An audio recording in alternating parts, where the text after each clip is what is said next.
نبي محمد المصطفى صلى الله عليه وعلى آله وأصحابه الكرام الفاتحة. أعوذ بالله من الشيطان الرجيم. بسم الله الرحمن الرحيم. الحمد لله رب العالمين الرحمن الرحيم مالك يوم الدين. إياك نعبد وإياك نستعين. اهدنا الصراط المستقيم صراط الذين أنعمت عليهم غير المغضوب عليهم ولا الضالين. بسم الله الرحمن الرحيم. Alhamdulillahi Rabbil Alamin. Wa sallallahu wa sallama ala Sayyidina Muhammadin wa ala alihi wa sahbihi ajma'in. Alhamdulillah, selamat bertemu dalam pengajian kita pada pagi ini. Kita telah disiapkan berkenaan dengan kepercayaan kepada Nabi-Nabi dan Rasul-Rasul. Maka untuk memperlengkapkan perbincangan kita berhubung dengan perkara itu, kita terangkan berkenaan dengan mukjizat yang telah diberi oleh Allah Subhanahu wa taala kepada para nabi dan rasul, dan juga yang berkait dengan perkara mukjizat yang selalu juga diterangkan serentak dengan penerangan mukjizat, yaitu perkara keramat dan sihir. Para nabi dan rasul telah disokong oleh Allah Subhanahu wa taala dengan mukjizat untuk menguatkan dakwaan mereka sebagai Nabi dan Rasul, untuk menarik kepercayaan orang kepada mereka. Dan rata-rata kita telah fahamlah arti apa dia mukjizat itu. Dan biasa juga kita gunakan perkataan itu, perkataan mukjizat. Tetapi untuk lebih mengetahui lagi asal-usul perkataan ini, perlu kita terangkan beberapa perkara yang berhubung dengan mukjizat ini. Yang pertama, perkataan mukjizat itu berasal daripada perkataan Arab a'jaza yu'jizu. Itu fi'ilnya, itu perbuatan, perkataan asalnya itu. A'jaza, kata orang Arab, melemahkan. A'jaz.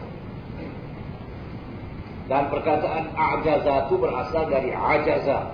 Ajaza, lemah. A'jaza, melemahkan. Melemahkan. Sebab bahasa Arab ni pada kebanyakan perkataannya berasal dari 3 huruf. Kemudian ditambah 1 huruf untuk mengubahkan makna, perbezaan makna dengan perubahan bentuk perkataan itu. Jadi ajaza maknanya lemah, a'jaza melemahkan. Jadi perkataan mukjizat ini berasal daripada a'jaza. A'jaza yu'jiz, melemahkan. Apa maksud melemahkan dalam perkara mukjizat ini? Yaitu apabila Nabi melahirkan mukjizatnya, menampakkan sesuatu yang luar biasa, maka perkara itu melemahkan pihak lawan. Tak dapat lagi dia nak cakap apa-apa. Lemah dia. Jadi itu dinamakan mukjizat. Sesuatu yang melemahkan pihak lawan. Tetapi perkara itu luar biasa lah. Itu sebab pihak lawan jadi lemah. Dia tak dapat nak bahas lagi. Misalnya, kalau kita buat contoh, Nabi Allah Salih alaihissalam, bila dia sedang berdakwah, sedang menerangkan perkara agamanya itu, dan ditentang oleh orang ramai, diejek dan sebagainya. Ada satu orang tu kata, "Hai Salih, kalau kau benar jadi Nabi dan Rasul, kita nak percaya pada engkau. Cuba kau keluarkan unta dari batu." Ada batu dekat situ, masa dia cakap tu satu batu. Keluarkan unta. Yang ini perkara yang mustahil lah. Tak masuk akal lah. Dari segi logik, mana boleh keluar unta dari sebuah batu? Nabi Saleh kata tunggu. Minta kepada Allah. Sebab Allah Ta'ala maha kuasa. Doa Nabi Saleh, keluar unta depan mata dia. Apa nak cakap sekarang lagi? Lemahnya. Dia terang. Jadi ini mukjizat, melemahkan itu. Begitu juga Nabi Muhammad SAW berjumpa dengan seorang badui yang baru menangkap seekor binatang namanya dhab. Macam biawak. Itu perkataan binatang itu negeri Arab, dhab, tapi bukan macam biawak itu. Itu halal dimakan, dhab. Dia baru tangkap dhab. Hidup lagi dhab, dipegang. Kemudian Nabi berjumpa dengan dia, berdakwah pada dia. Beritahu aku Rasulullah, engkau nak beriman. Dia bilang aku tak akan beriman melainkan kalau dhab ni beriman. Ini main-main ni, ya. Cuba nak mengejek Rasul atau melemahkan Rasul. Rasulullah kata nanti, tanya pada dhab. Kau beriman dengan aku tidak? Mengucap itu dhab. Asyhadu annaka Rasulullah. Aku naik saksi bahawa engkau betul Allah. Keluar suara dari itu.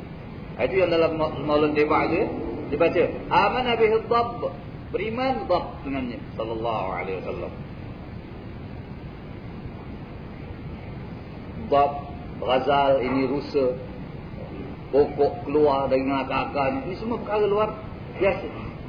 Dan perkara luar biasa ini disebabkan oleh cabaran daripada pihak lawan. Nak main-main ini Allah Ta'ala Maha Kuasa. Maha mengetahui, Maha mendengar. Jadi itulah yang dikatakan mukjizat. Sesuatu yang melemahkan pihak lawan. Jadi diambil perkataan itu, dijadikanlah nama bagi perkara yang berlaku pada diri Nabi Sallallahu Alaihi Wasallam. Ya. Jadi mukjizat dari segi bahasa artinya sesuatu yang melemahkan. Dan itu boleh pakai dalam apa perkara saja. Sampai kita kata al-qaulul mu'jiz. Kataan yang melemahkan. Maknanya dia cakap tu pada kita tak dapat lawan lagi. Tak dapat nak tentang lagi. Mu'jiz lah ini. Mu'jiz. Sesuatu yang melemahkan. Dari segi istilah. Ini perkara istilah. Yang ini dari segi makna yang telah ditetapkan untuk mukjizat. Ialah sesuatu perkara luar biasa berlaku daripada seorang Nabi atau Rasul. Jadi kalau perkara itu berlaku daripada orang yang bukan Nabi dan bukan Rasul, tak boleh dinamakan mukjizat.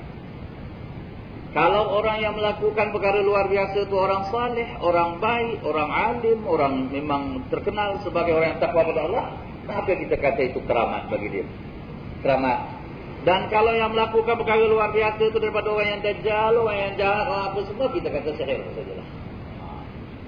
Jadi itulah perbezaannya, satu daripada perbezaannya. Jadi yang datang dari Nabi dan Rasul dinamakan mukjizat, ya. Jika perkara itu sebelum Nabi itu dilantik, maka ia dinamakan irhas. Sebelum Nabi itu jadi Nabi dan Rasul, nampak perkara-perkara luar biasa berlaku padanya, maka itu tidak dinamakan mukjizat, dinamakan irhas. Irhas. Yang ini sesuatu perkara yang membayangkan bahawa orang ini akan jadi Nabi dan Rasul. Misalnya Nabi Muhammad SAW semasa lahirnya sudah nampak irhasa, nampak beberapa irhas. Apa kata dalam riwayat dia? Wa zahara 'inda wiladatihi khawariqu wa ghara'ibu ghaibiyah irhasan li nubuwwatihi wa i'laman bi annahu mukhtarullah ta'ala wa mujtabah. Kata Imam apa? Berjanji dalam apa? Maulud berjanjinya itu. Wa zahara 'inda wiladatihi khawariqu wa ghara'ibu ghaibiyah. Lahir, nampak ketika lahirnya Nabi Muhammad SAW, perkara-perkara luar biasa, perkara-perkara yang pelik-pelik, yang raib, yang kita tak tahu dari mana perkara itu macam mana boleh berlaku. Berlaku itu, ya, irhasan li nubuwwatihi, sebagai irhas bagi kenabiannya. Membayangkan bahawa ini orang akan jadi nabi. Irhasan li nubuwwatihi wa i'laman, dan beritahu bahawa ini adalah pilihan Allah. Orang ini adalah pilihan Allah, ya, pilihan daripada Allah. Itu misalnya pada hari lahir Nabi itu telah apa? Telah sabit dalam riwayat, ya. Pada malam lahir Nabi sallallahu alaihi wasallam gegar singgasana kerajaan Parsi, beberapa tiang itu retak atau runtuh. Kemudian ini satu tasik yang dulunya tak ada air, berair. Kemudian keluar semacam cahaya dari rumah Siti Aminah. Cahaya itu terus menyuluh sampai ke negeri Syam pada malam kelahiran Nabi Muhammad sallallahu alaihi wasallam, ya. Dan banyaklah cerita-cerita pada malam 12 Rabiul Awal tahun kelahiran Muhammad sallallahu alaihi wasallam, atau hari kelahiran Nabi Muhammad sallallahu alaihi wasallam. Itu namanya irhas. Kemudian mukjizat ini, ya, berbeza dengan keramat dan sihir. Itu nanti, ya, akan diterangkan kemudiannya, ya. Selain daripada mukjizat bagi Nabi dan Rasul, ada juga perkara yang luar biasa berlaku daripada seorang hamba Allah yang saleh atau wali Allah. Perkara ini dinamakan karamah. Asal makna karamah itu ialah kemuliaan. yakni Allah memberikan perkara luar biasa itu kepada hamba-Nya yang saleh kerana menunjukkan kemuliaannya di sisi Allah Subhanahu wa taala. Jadi itu asal makna karamah. Karamah ialah kemuliaan.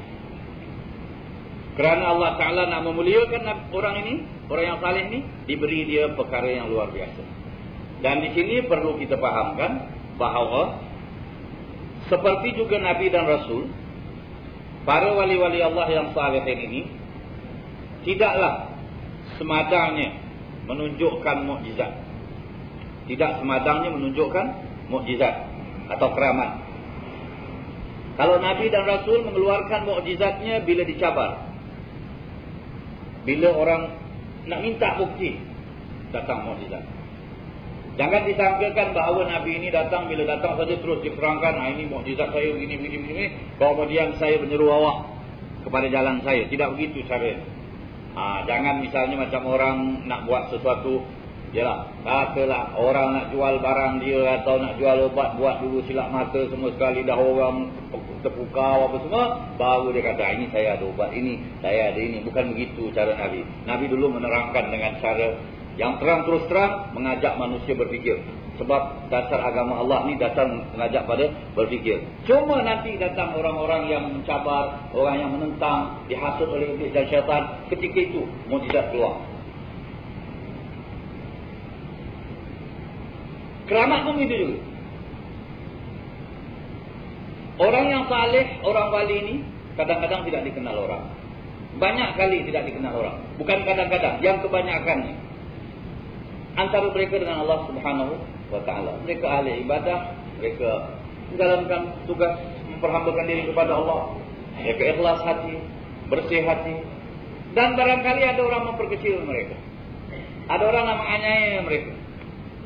Atau ada orang yang begitu terdesak, yang tahu orangnya orang saleh, minta tolong dengan dia. Minta kepada Allah Subhanahu wa taala. Itu yang lahir itu dikira keramat.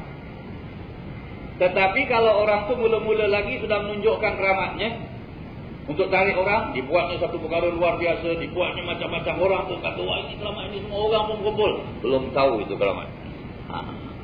Sebab caranya sudah berlawanan dengan hakikat. Sebab orang yang betul-betul wali tak mau dikenal. Cuma kalau dah terkenal akhirnya tak kisahlah. Sebab kalau kita tengok kebanyakan keramat para wali-wali ini, lahirnya atau ternyata depan orang atau orang ramai tahu setelah dia meninggal. Setelah dia meninggal, dan meninggal baru orang tahu. Pula meninggal. Kalau masih hidup kadang-kadang orang tak tahu. Jadi ini semuanya perlu kita terangkan, jangan sampai orang mengambil kesempatan. Sebab ilmu-ilmu yang luar biasa ini banyak dipelajari orang sekarang. Macam-macam perkara ini, ilmu-ilmu zaman moden ni pun macam-macam. Kadang-kadang kita heran macam mana dia buat ini ilmu begini semua. Dipelajari orang, termasuklah dalam bahagian ilmu sihir. Tetapi kebanyakan orang mengatakan kalau kita nak lahirkan sebagai sihir ni, orang ramai takut. Ya, terutama orang Islam ni, perkara sihir memang mereka tak mau. Janganlah dicakapkan sebagai sihir, bilang keramat sajalah. Kalau bilang keramat, orang pun senang hati. Ya. Sama jugalah dengan orang-orang yang menurun apa semua. Kebanyakan menurun tu jin. Tetapi kalau dia bilang pada orang yang datang tu, saya ni menurun jin, orang pun takut. Ini jin ini takut sikit kita ya. Tapi kalau dia kata saya punya menurun ni bukan jin, saya keramat, syekh kamu, fulan kamu, disebut nama keramat-keramat, orang pun tenanglah sikit. Ini keramat ni bukan jin. Padahal tak ada cerita keramat turun pada orang. Yang cerita ada ni memang jin dan sebagainya. Beresap itu adalah. Ceritanya memang ada dan memang boleh berlaku perkara itu. Jadi orang sebut jin aja orang takut. Disebut yang baik sajalah dia orang. Tapi hakikatnya mesti kita tahu tu, perkara itu semua mengabui orang ramai. Macam jugalah makanan-makanan kat kedai-kedai ni. Ya, dia kata kalau kita tak tahu halal ni, sekarang orang tak makan. Tahu tulis halal besar-besar. Tapi belum tahu halal ke haram, cuma tulis saja besar. Kalau orang mau yang halal, tak mau yang haram, mau yang baik, tak mau yang tak baik. Jadi ini perlu kita perhatikan perkara ini betul-betul. Ya? Jadi keramat ni kemuliaan. yang diberikan oleh Allah Subhanahu wa taala kepada hamba Allah yang saleh, nak menunjukkan kemuliaan hamba itu. Menunjukkan orang ini ada kelebihan di sisi Allah Subhanahu wa taala. Kemudian yang ketiga, nah kita tengok di sini, ya.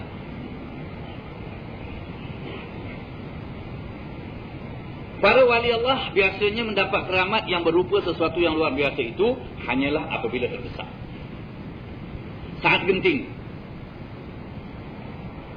Perlu minta pertolongan kepada Allah dengan cara yang luar biasa. Itu datang keramatnya. Biasanya mereka sendiri tidak mau terlihat keramat mereka di dalam dunia.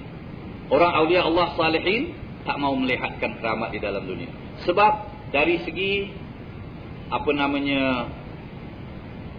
di kalangan para awliya sendiri, mereka sendiri telah memperkatakan siapa-siapa orang yang banyak nampak keramatnya di dalam dunia, kurang derajatnya di akhirat. Kurang derajatnya di akhirat. Siapa yang di dalam dunia tak nampak dia punya keramat, sama lebih tinggi derajatnya. Itu mengikut kata-kata orang-orang sufi sendiri. Oleh sebab itu kadang-kadang kita dengar itu banyak orang wali-wali besar hebat cerita ilmunya itu, tetapi keramatnya sikit. Keramatnya sikit. Tapi ada orang kita tengok ilmunya tak berapa, ceritanya banyak, keramat saja. Ada. Jadi ada perbezaan. Orang ini lebih, yang tidak nampak keramatnya lebih tinggi di sisi Allah Subhanahu wa taala. Dan biasanya kita kata orang yang ada keramat ni para aulia lah, ya. Sebab Allah Taala kata inna auliya Allah la khaufun alaihim wala hum yahzanun. Para wali Allah ni tak ada ketakutan atas mereka dan mereka tidak berduka cita, ya. Ada juga orang tanya, kenapa zaman sahabat-sahabat Nabi ni tak ada cerita keramat-keramat sahabat Nabi itu, sahabat Nabi ini tak banyak keramat yang diceritakan? Ada. Pada Sayyidina Abu Bakar ada 2-3 perkara diceritakan. Pada Sayyidina Umar itu yang masyhur sekali, ya, ada cerita-ceritanya. Tetapi tidaklah macam cerita keramat yang kemudiannya. Sebab yang kemudian ni keramat itu bukan main banyak ceritanya. Berbuku-buku diceritakan, ya. Kalau kita baca risalah Al-Qushairiyah itu macam-macam cerita para ulama. Kadang-kadang orang selalu kata macam orang ini macam lebih hebat daripada sahabat-sahabat Nabi. Tidak lebih hebat dari sahabat-sahabat Nabi. Sebab sahabat-sahabat Nabi itu, derajat dia sebagai sahabat Nabi sudah mengatasi para awliya Allah ini. Derajatnya sebagai sahabat Nabi itu satu derajat yang paling tinggi.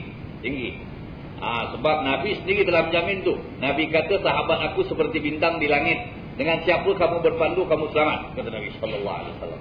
Itu jaminan dari Nabi sallallahu alaihi wasallam. Dan kalau nak dikatakan para wali, maka para sahabat inilah para wali. Kalau firman Allah Taala ala inna awliya Allah la khaufun alaihim wa la hum yahzanun, ketahuilah bahawa para awliya Allah tidak ada ketakutan atas mereka dan mereka tidak berduka cita. Orang yang pertama ialah sahabat Nabi. Ini orang yang pertama dalam bahagian ini. Sebab orang inilah yang Allah Taala dah kata kuntum khaira ummatin ukhrijat lin-nas ta'muruna bil ma'ruf wa tanhauna 'anil munkar. Kamulah sebaik-baik umat yang dikeluarkan untuk manusia. Kalau Tuhan nak kata kamu sebaik-baik umat dikeluarkan untuk manusia, takkanlah bukan awliya Allah la khaufun alaihim wa la hum yahzanun. Tentulah mereka ini masuk dalam bahagian ini, ya. Tetapi mereka tidak dikenal sebagai wali, sebagai sufi, sebagai apa? Kerana derajat sahabat itu sudah lebih besar. Title sufi, ya, dan perkataan sufi, wali, ini semua datang kemudian lepas 200 tahun atau 300 tahun lepas Nabi sallallahu alaihi wasallam. Sebelum itu tak ada perkataan ini, tak dikenal orang. Orang hanya mengenal si fulan ni sahabat. Sudah. Itu derajat yang paling tinggi. Lepas yang itu tabi'in. Yang ini mujtahidin, ulama mujtahid ini. Sudah. Kemudian barulah ada ini kumpulan orang-orang sufi dengan nama wali, dengan derajat itu ini itu semua sekali ada istilah-istilahnya yang tersendiri. Sedikit keterangan tentang lahirnya ini tasawuf, ya, secara tersendiri. Yang pertama sekali, tasawuf sebagai suatu ilmu, memanglah itu ilmu Islam, ya, memang itu ilmu Islam. Kerana dasar beragama kita 3. Yaitu iman, Islam, ihsan. Jadi semua amalan tasawuf ni berasal daripada anjuran Nabi supaya kita buat ihsan dalam ibadah. Allah Ta'ala, Nabi SAW bersabda, al-ihsanu an ta'budallaha ka'annaka tarahu fa illam takun tarahu fa innahu yara. Yang dikatakan ihsan itu ialah engkau menyembah Allah seolah-olah engkau melihat pada Allah. Kalau engkau tak melihat Allah, Allah melihat engkau. Jadi kita membuat ibadah dengan arti kata yang sempurna, yang betul, ikhlas, zahir dan batin, kerana Allah Ta'ala maha melihat, maha mengetahui, maha mendengar. Jadi inilah ajaran ihsan. Dan ajaran inilah yang menjadi asas perbincangan ilmu tasawuf. Tetapi zaman Nabi tak terkenal satu ilmu namanya ilmu tasawuf. Sama jugalah dengan ilmu-ilmu yang lain. Cuma mereka itu, jangan pula kita kata sahabat Nabi ini bukan orang sufi. Bukan orang sufi. Jangan bilang macam itu. Orang yang paling sufi sekali pada sahabat Nabi. Dan yang paling sufi sekali Nabi Muhammad SAW lah. Tetapi buat apa nak panggil Nabi Muhammad sufi sedangkan dia Nabi dan Rasul, Nabi akhir zaman, khataman Nabiyyin. Tak kenal perkataan tu, kemudian masuk masa mula-mula dulu. Kemudian baru terkenal. Kemudian sahabat-sahabat Nabi terkenal sebagai sahabat. Tabi'in terkenal sebagai tabi'in. Kemudian terkenal sebagai mujtahidin. Dan mereka ni semua sufi. Ya? Kalau orang kata Imam Ghazali sufi, ya, sufi ni ahli tasawuf, ya, terfaham perkataan tu. Maknanya sufi ni orang yang tak sukakan dunia, tidak mementingkan soal dunia, hidup secara zuhud, warak orangnya, ibadahnya banyak. Sufi tu, ya. Baik, kalau satu orang kata Imam Ghazali sufi, Imam Syafi'i ahli fikih, jangan dipahamkan, oh Imam Syafi'i bukan sufi. Oh, tak betul. Imam Syafi'i juga sufi, dan imam-imam yang 4 ni semua sufi-sufi belaka, kerana kehidupan dunia mereka tidak ada macam kehidupan orang-orang yang kaya raya, ya. Dan imam ini tak ada keramat ke? Ada keramat-keramatnya. Yang paling besar keramatnya itu ilmunya yang dilahirkan itu. Sudah merupakan satu keramat. Sampai dikatakan Imam Hanafi itu, ya, itu ada cerita Imam Hanafi berguru dengan Imam Sayyidina Ja'far As-Sadiq radhiyallahu anhu. Ya, ini orang besar. Salah seorang daripada ulama besar daripada imam-imam 12 keturunan Sayyidina Ali bin Abi Thalib, Imam Ja'far As-Sadiq. Imam Hanafi ni katanya satu masa dia duduk di masjid di Baghdad atau di Kufah, berehat di tempat ambil semayang. Ini sudah saya ceritakan barangkali. Kemudian dia tengok ada orang ambil semayang, dia perhati, bukan berhati apa, berhati begitulah, duduk gitu. Dan dia nampak orang ambil semayang ni katanya, bila dicuci muka apa semua, air yang turun tu seolah-olah memberitahu pada dia, ini orang baru lepas mengumpat orang, dari mulut dia keluar air. Yang orang ini baru buat maksiat dengan mata. Yang nyawa nampak tu. Dia cuci telinga, cuci tangan, nampak ini orang baru mencuri. Dia nampak, ini kan keramat ni luar biasa. Siapa nak, macam mana nak nampak tu? Ini bukan sembarang ni. Tapi Allah Ta'ala beri pada dia. Jadi dia bila duduk tu, dia tengok kalau orang tu dah ambil sebenarnya, dia panggil balik. Duduk. Kali-kali jangan buat ni. Buat apa? Awak baru mencuri tadi. Terperanjat orang, mana awak tahu saya mencuri? Saya nampak masa awak duduk tadi tu air keluar. Ini kemudian panggil satu orang, jangan ngumpat-ngumpat orang, ngumpat dosa begitu-gini. Banyak orang ni macam mana tahu? Awak punya air keluar kumur-kumur, saya nampak. Jadi orang dah naik takut bila dia ada kat situ, tak mau ambil semayang. Kalau dia nampak ni kan, dia tahu apa yang kita buat. Ada orang beritahu pada Sayyidina Ja'far As-Sadiq, beritahu ini Imam Hanafi, jangan dia duduk dekat situ. Dia pergi duduk, orang semua ambil semayang, keluar masuk, dia bercakap begitu, bercakap begini, orang naik takut. Orang kabarkan pada Imam Ja'far As-Sadiq, ya Maulana, ya Imam, ini Syekh ada duduk dekat sini hari-hari, orang semua keluar masuk, dipanggilnya apa semua, orang naik takut sampai semayang kat masjid. Apa dia buat? Dia beritahu begini-begini. Itu dinamakan keramat. Luar biasa. Luar biasa. Imam Ja'far As-Sadiq panggil Imam Hanafi, ya Syekh, apa kau buat duduk kat masjid ni, kau begini-begini? Dia kata, ya saya duduk kat situ, saya ternampak. Saya selalu berehat dekat situ, memang tempat saya berehat. Saya nampak. Dan saya beramal dengan hadis Nabi, "Mara'a minkum munkaran falyughayyirhu bi yadihi, fa in lam yastati' fa bi lisanihi, fa in lam yastati' fa bi qalbihi." Siapa nampak kalau mungkar, tegaklah. Kalau boleh dengan tangan, tak boleh dengan lisan, tak boleh dengan hati. Ini saya boleh cakap dengan lisan, dia orang boleh terima cakap saya. Saya cakap ni. Dia kata, "Tapi kau telah buat satu kali, orang ni takut ini. Orang tak mau ambil sembahyang, tak buka masjid, orang takut." Kemudian dia kata, "Habis macam mana?" Saya memang tempat saya duduk kat situ. "Baik, kau mau tak aku hilangkan perkara ni?" Kata Ja'far As-Sadiq. "Maulah," katanya, "kalau saya tak nampak lagi bagus." Baik, kau takkan nampak lepas itu. Didoakannya, tak nampak lagi. Kita tengok, ini semua keramat Lepas itu, tak nampak lagi. Orang pun selamat. Ini Imam Hanafi tak tegur-tegur lagi. Itu. Jadi, soalnya yang kita nak contohkan ini apa dia? Luar biasa. Tapi Imam Hanafi tidak terkenal sebagai seorang sufi. Dia terkenal sebagai ahli fikih. Tapi bukan bermakna dia tidak sufi. Zahir dan batin itu suci, hati itu bersih. Dan ibadah-ibadah mereka. Misalnya Imam Syafi'i, ada diriwayatkan Imam Syafi'i salah seorang daripada orang yang kalau dia makan sebiji kurma, dia simpan itu biji. Satu masa dia kira berapa sudah dimakan, sembahyang 2 rakaat tiap-tiap satu biji kurma. Apa nak kira amalan sufi macam mana lagi? Zikirnya, amalannya, bacaannya. Dari di sini nampak, ya. Kebanyakan ulama-ulama kita terutama dah tentulah para sahabat, para tabi'in dan tabi'in. Ini semua orang yang memang daripada golongan orang-orang yang merupakan orang sufi. Tetapi kemudiannya ada orang-orang yang menyendiri dari masyarakat. Jadi macam imam-imam yang besar ni, Syafi'i, Hanafi, Maliki, Hambali, mereka lebih mirip kepada soal ilmu. Menerangkan ilmu, menerangkan Quran, menerangkan hadis. Inilah tangan mereka.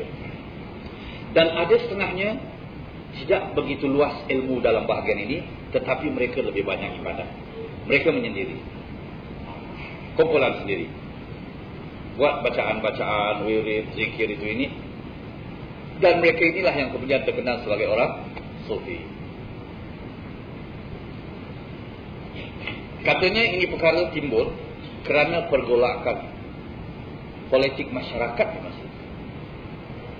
Kerana soal orang menuntut jadi khalifah, soal pemerintah-pemerintah ini bila sudah dapat kuasa memerintah ini khalifah-khalifah, kadang-kadang mereka membuat perkara-perkara yang berlawanan dengan Islam.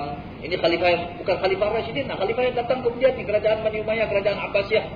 Ini orang semua buat macam-macam hal dalam pemerintahan yang bertentangan dengan Islam, artinya tidak mengikut betul-betul dasar Islam pun ada. Jadi ulama-ulama ini setengahnya tak mau bercampurlah dengan mereka, menyendiri. Lebih baik kita duduk cari akhirat sesudah. Ini dunia ni tak boleh campur lagi gitu.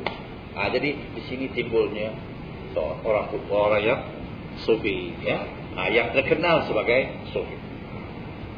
Tetapi ketahuilah bahawa sufi itu bukan dengan pakaian, ya, bukan dengan gaya dan lagak, tapi sufi hati. Hati inilah yang betul-betul sufi. Maknanya kalau awak pakai sebarang pun hati awak suci, hati awak bersih, hati awak takut pada Allah, awak orang sufi. Ya. Tetapi kebanyakan orang selalu mau tengok yang lahir. Kalau yang lahir dengan yang batin sama, alhamdulillah, baguslah. Batinnya begitu, lahirnya indah, cantik, dengan pakaian yang baik, dengan cara yang bagus, alhamdulillah, dan batin bagus. Jangan terbalik. Dan kalau lahir tak betul, tak nampak macam tak betul, batin betul, alhamdulillah, itu pun baik. Yang penting batin, hati. Sebab Allah Ta'ala tidak melihat pada pakaian, tidak melihat pada rupa muka, tapi melihat pada hati dan amalan. Amalan juga tidak akan diterima kalau tidak disertakan dengan hati yang ikhlas. Jadi kalau orang susah-susah ni, saya nak tasawuf ni macam mana? Saya tak tasawuf, nak jadi orang sufi yang macam. Jawapannya satu saja, baiki hati, jaga hati. Sudah, boleh jadi sufi. Nak jaga hati ni macam mana? Mana perkara-perkara yang jadi penyakit hati itu mau dijaga dulu. Hasad, dengki, khianat, sombong, takabur, ujub, riak, ini mesti mau apa? Kasih bersih. Tamak, bakhil.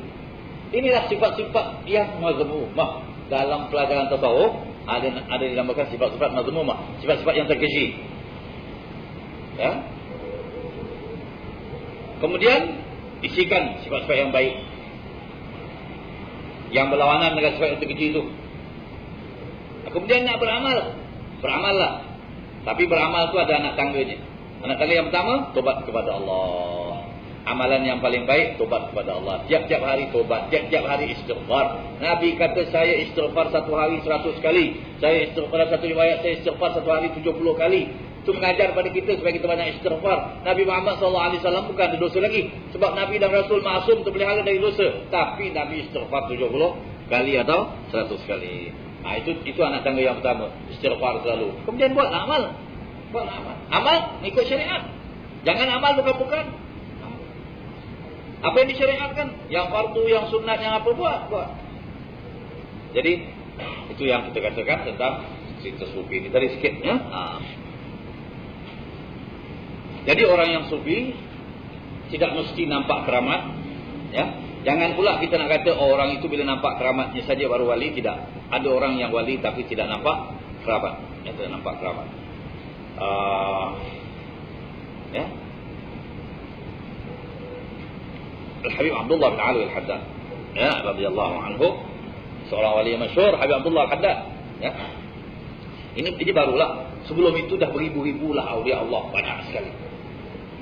Di masa dia ada beberapa orang, ya, yang juga terkenal sebagai aulia Allah, ya. Orang-orang itu masyhur, terkenal, dan bila pergi satu tempat disambut orang dengan sambutan yang begitu hebat. Ada angkatannya, ada apa semua. Tentang Habib Abdullah Al-Haddad ini tidak terkenal, padahal dia punya ilmu lebih dari mereka. Ilmu lebih. Sebab dia tak terkenal. Datang murid-murid dia jumpa dia. Dia bilang, tuan, ini dia orang ni begini. Ya. Kami hebat. Kenapa tuan tak macam ini? Dia kata, kalau kau tak macam dia orang ni, kau mesti tanam kau punya diri. Tanam kau punya diri. Idfin nafsak, tanam dirimu. Apa maksudnya? Kau tanam dirimu, buat amal, hampirkan diri pada Allah. Macam kita tanam pokok. Kalau kita tanam pokok, dia kata, kita nak biarkan dia punya benih tu ke atas bumi ke kita masukkan dalam? Kalau nak dia tumbuh, mesti masuk dalam lah. Kalau tanam letak biji ke atas, mana boleh tumbuh? Korek, masukkan ke dalam, tutup. Kalau engkau benih yang baik, nanti akan apa? Tumbuh. Kalau memang kau tak baik, tinggal kat dalam, terus jangan keluar lagi, bagus. Itu dia punya falsafah. Irkin nastak, tanam kau jadi. Dan ternyata Al-Habib Abdullah Al-Haddad radhiyallahu anhu kemudian setelah dia meninggal dunia, ilmunya tersebar luas, namanya termasyhur. Tapi setelah dia meninggal dunia, Habib Abdullah. Dan sekarang kitab-kitab di antara orang-orang sufi yang banyak, kitab yang paling banyak ialah kitab Habib Abdullah Al-Haddad. Dan pegangan-pegangan sufi yang datang kemudian semua mengikut cara dia. Dan dia seorang alim sah. Ternyata kemudian sampai sekarang kitabnya dibaca orang, dicap orang apa semua. Yang itu masyhur-masyhur di zaman dia, kemudian meninggal dia, habis cerita. Yang ini sekarang, sampai sekarang. Dan juga begitu kita tengok ulama-ulama yang besar seperti Imam Syafi'i, Hanafi, Maliki dan Hambali dan lain-lain ulama. Pada masa mereka barangkali mereka tak kenal orang begini, mereka dia orang biasa saja. Macam biasa, banyak lagi orang-orang lain. Tetapi kita tengok sampai sekarang ini ulama-ulama besar ini sampai sekarang. Ini satu kemuliaan. Ya? Dan kemuliaan itu tak mesti perkara luar biasa. Ini juga dikira dari segi logiknya, dari segi ilmunya luar biasa. Ya, imam-imam itu menganalisa, menerangkan Al-Quran, menerangkan hukum apa semua, luar biasa. Ya? Al-Imam Nawawi. Imam Nawawi ni katanya, dia wafat umur 45 tahun. 45 tahun Imam Nawawi. Dia punya kitab bukan main banyak. Bahkan dialah orang yang muktamad tahqiq mazhab Syafi'i. Dalam mazhab Syafi'i, Imam Nawawi orang yang dikira orang rujukan ulama lah. Apa kata Imam Nawawi itu merupakan kata putus dengan dalil dan keterangan Imam Nawawi. Umur 45 tahun. Dan dia dikira sebagai aulia Allah kerana dia ada wirid-wiridnya, ada zikir-zikirnya, ada apa semua Imam Nawawi. Ya? 45 tahun. Sampai ulama kira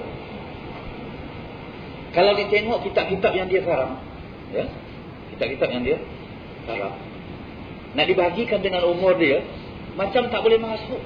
Umur dia lebih kurang daripada dia punya karya ini. Kalau dia mengarang satu hari satu helai pun katanya Sudah tak boleh masuk. Sikit umur tapi amal banyak. Ini berkat dan sampai sekarang nama dia termasyhur. Ada orang hidup 100 tahun satu benda pun tak buat.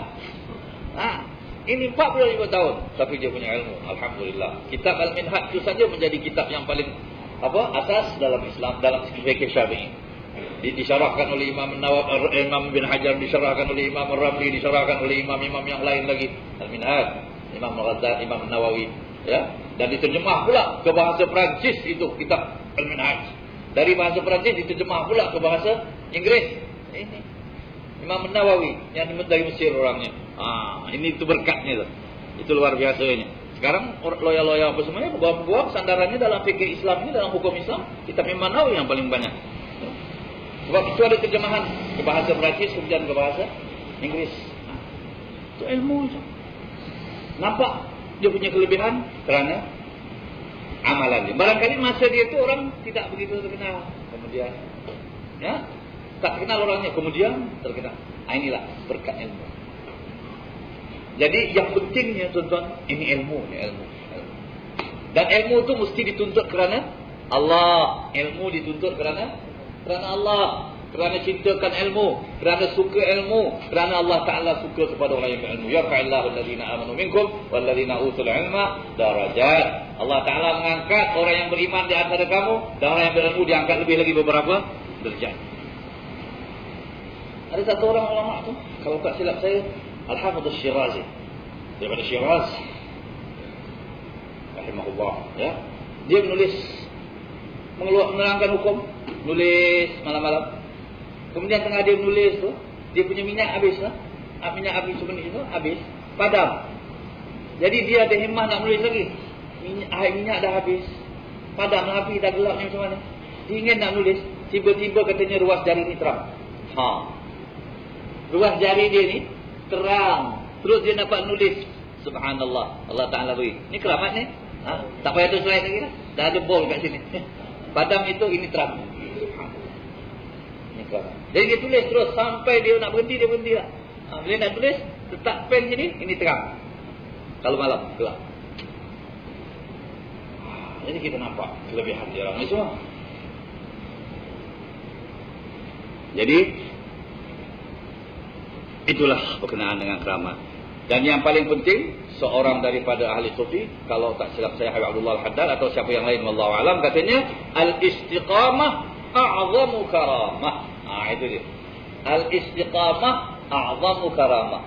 Beristiqamah itu keramat yang paling besar. Kalau awak tak keramat, jangan mesti tosah keramat perkara luar biasa. Awak istiqamah saja, itu sudah keramat. Istiqamah apa? Atas dasar yang tetap. Ibadah pada Allah, cukup sembahyang 5 waktu apa semua begitu gini, itu sudah kira satu daripada keramat awak lah. Satu kemuliaan Allah Ta'ala beri pada awak, awak jadi hamba yang saleh, hamba yang baik, hamba yang ibadah pada Allah. Itu cukup. Kemudian satu lagi perkara luar biasa, ialah yang disebut sihir. Sihir. Asal makna sihir ini ialah sesuatu yang tidak mudah ditangkap rahsia. Sesuatu yang halus. Kita nak tahu apa macam boleh jadi macam ni. Sihir. Itu yang dinamakan sihir. Satu perkara kita tengok, luar biasa. Tak dapat kita nak tangkap. Perkara ini boleh jadi begini. Sama juga lah. Kalau kita tengok orang yang selamat mati, kita heran, macam boleh jadi. Ya itulah. Satu perkara luar biasa. Katalah ini gelas ke apa ke, tahu tukar jadi burung. Macam dia tukar ni. Macam dia tukar. Orang pun heran. Betul.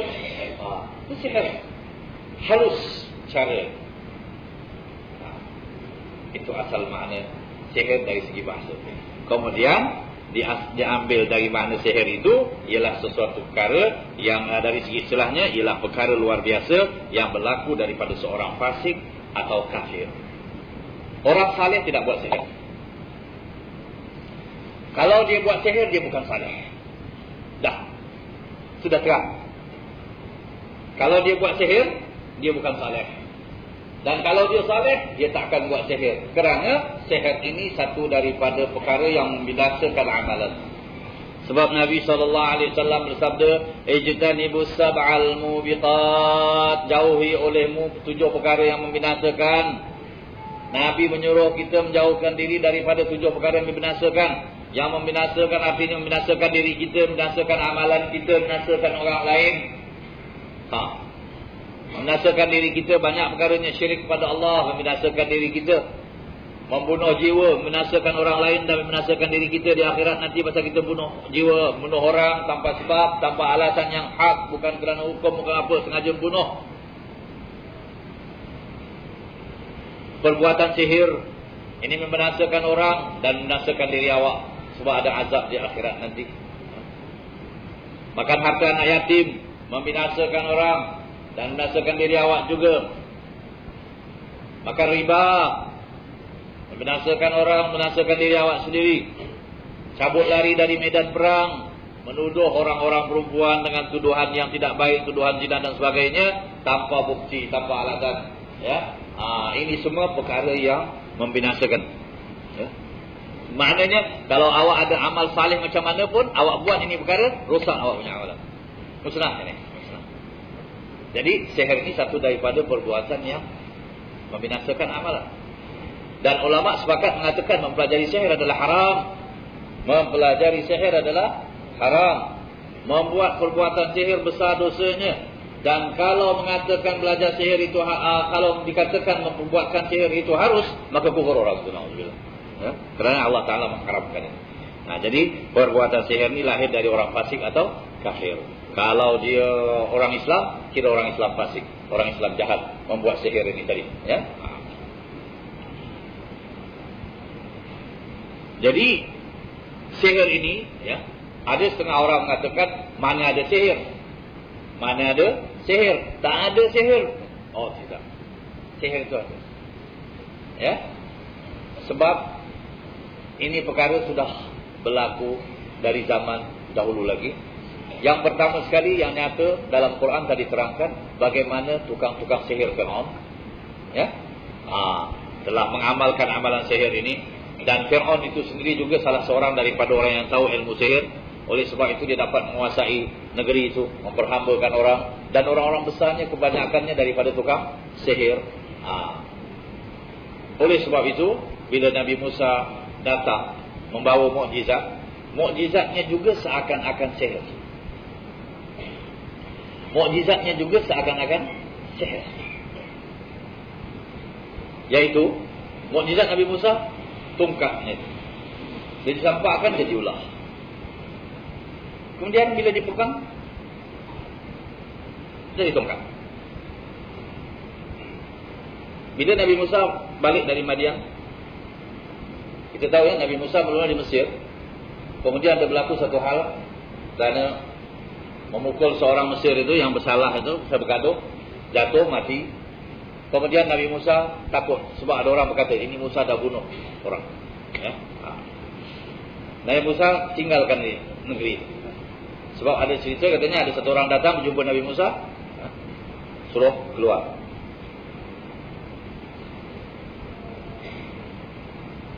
Jangan kau duduk lagi di Mesir, ini berbahaya. Nabi Musa keluar, pergi ke satu kawasan namanya Madian. Dan di sana bertemu dengan Nabi Syuaib. Ini diceritakan dengan ringkas saja, kawin dengan Nabi Allah Syuaib AS. Kemudian masa balik tu dengan istrinya sudah selesai menunaikan janji terhadap Nabi Syuaib. Sebab Nabi Syuaib kawinkan dengan anaknya dengan mas kawin, gembalakan kambing 8 musim. 8 kali gembala kambing lah. Ya, ada dia bicara lah musim, satu musim berapa kita tak tahulah. Kemudian Nabi Syuaib kata kalau kau nak cukupkan 10 itu lebih baik. Jadi dah habis tempoh, dia pun nak balik ke Mesir. Agak-agak orang sana pun dah tak ada cerita lah tentang perkara ni lagi. Ya, dah lama begitu. Ada Allah Ta'ala memelihara lah Nabi-Nya. Di dalam perjalanan itu Nabi Musa bawa tongkat. Istrinya ada, ya. Dia nampak dari jauh waktu malam, nampak macam api di satu tempat. Dia kata pada istrinya, tunggu sini. Inni anastu nara. Aku nak pergi dekat api tu, la'alli aqtabisu minha. Aku boleh pakai dapat kita ambil api sikit apa semua, memanaskan badan kita di padang pasir waktu malam sejuk itu. Barangkali di sana ada orang atau apa.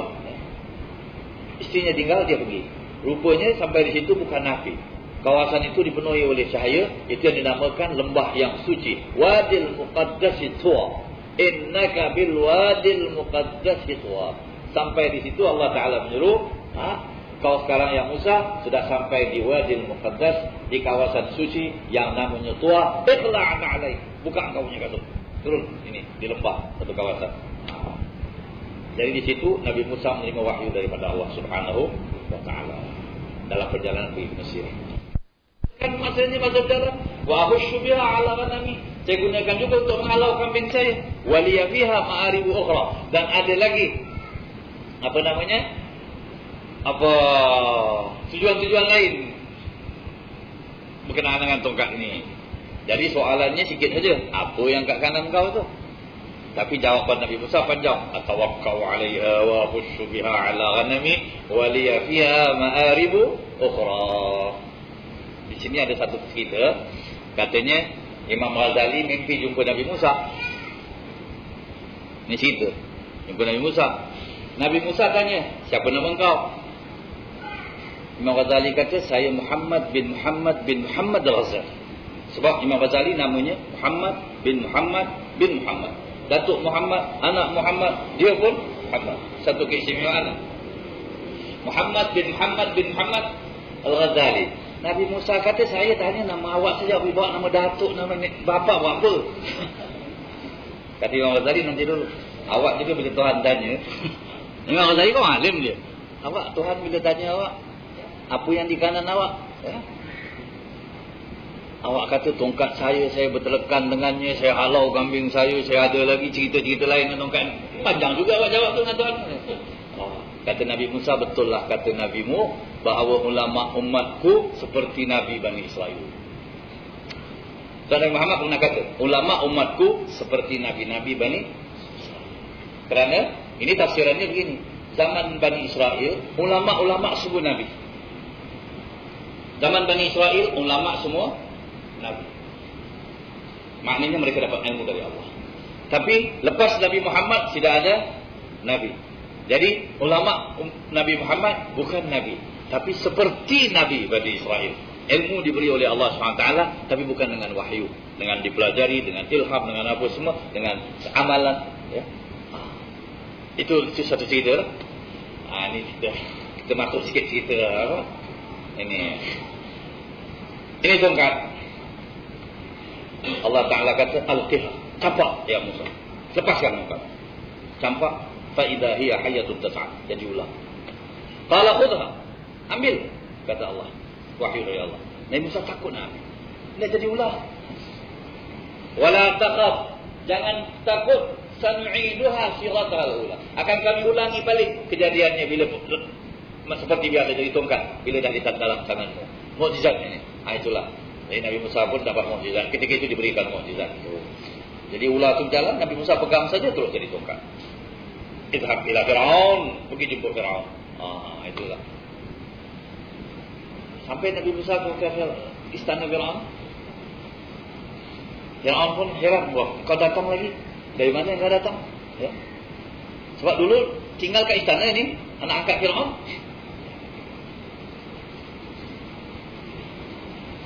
Katanya aku telah dilantik menjadi Nabi dan Rasul.